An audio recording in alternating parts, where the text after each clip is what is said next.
আসসালামু আলাইকুম সম্মানিত কৃষক ভাইয়েরা, আজ আমি কথা বলবো অ্যামিস্টার টপ নিয়ে। বর্তমান আবহাওয়া খুবই খারাপ, কখনো বৃষ্টি কখনো রৌদ্র। এই প্রচণ্ড রৌদ্র তাপমাত্রার কারণে ধানের ব্লাস্ট বা খোল পচা রোগের আক্রমণ হয়। এই ব্লাস্ট বা খোল পচা রোগ থেকে রক্ষা পাওয়ার জন্য আমাদের সিনজেন্টা কোম্পানির অ্যামিস্টার টপ, এই যে অ্যামিস্টার টপ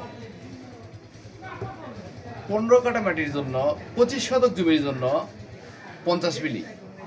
এই 50 মিলি অ্যামিস্টার টপ 10 মেশিন পানি করে ভালোভাবে মিশিয়ে সমস্ত ধানের জমিতে স্প্রে করে দিবেন। সেক্ষেত্রে ধানের ফুল পচা ও ব্লাস্ট রোগ থেকে রক্ষা হবে। ধন্যবাদ সবাইকে।